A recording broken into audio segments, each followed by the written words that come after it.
Alright guys, today I'm going to show you how you'll be wiring a aftermarket subwoofer to your Dodge Challenger. So I'm going to be putting mine in the back seat here, and the one I'm working on currently has the 9-speaker Alpine system.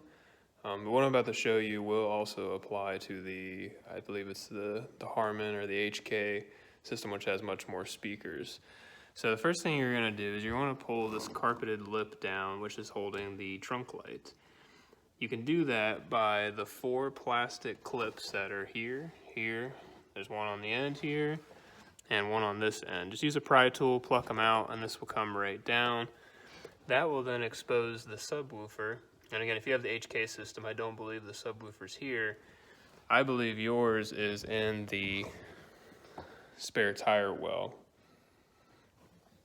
But if you have the 9-speaker system, it is here. And again, this part is about the same because the wire colors are the same between the 2 speaker systems.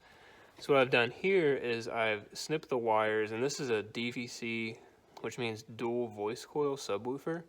So there's actually 2 feeds running into it. So I've snipped both ends. There's one on this side too.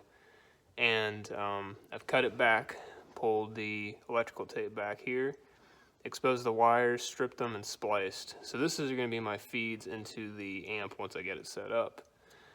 So here is just soldered wire and heat shrink tape. Now once you get these pulled out, pay attention to the colors.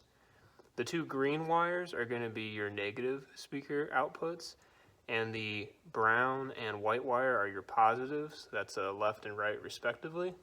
So once you get that done, splice together, go ahead and pull your speaker wire, which is going to go into the input side of your amplifier, and pull that to wherever you desire to put the amplifier at, and then you're ready for the next step. So I've decided to actually wire everything up outside of the car, just make it easier, not cramped up in the trunk. But basically, I'm going to have my amplifier, and then this is a line output converter. That's something you're going to want to get whenever you're working with a stock head unit. This one in particular, it's a little bit nicer than your standard one. Downside is it needs power, but it will take care of any bass roll-off that the stock unit might have. You definitely want one of these if you're tapping off the front door speakers, but since I'm tapping off the subwoofer, I might be alright to not use something this nice. $50, not too bad. The LC2i is a nicer model, but it's a lot more expensive. This will do the trick. So I got my power and ground running to this unit, and I got my power and ground running to this unit. This is going to take 4 AUG. You can use charts online to figure out what wire size you want to use. This guy really just going to need a speaker wire, 14, 16, something like that. Make sure you fuse the power to it and to this separately. This particular unit has a remote in and a remote out. The remote is just a 12-volt signal wire, which essentially tells the unit that the car is turned on, and it can also turn on and turn the amplifier on. So that will run into here, and it daisy chains right into the amplifier. So got everything figured out here. Really all I need to do now is find where I'm going to use this remote signal. That's going to be a fuse tap in the car once we get to that point. And then from here I will connect my RCA cables into the Planet Audio amplifier, and then output to my subwoofer. Alright, we're back in the car now, and I got everything just about wired up here. So what I ended up doing was using this spot right here to be the main power feed to my amplifier, and then I just tapped off a ground lug here.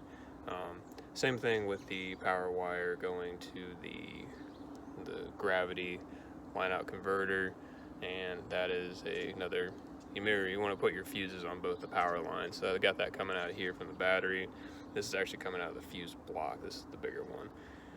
Ground's going there, and then for my signal wire, I used a fuse tap. Found an accessory fuse in the fuse box back here. Looks like it is. See, I'm trying to read through my phone here. Can't read the fuse number, but it's kind of off in its own little island here, its own little section. So just look for the accessory fuse. That's your best bet.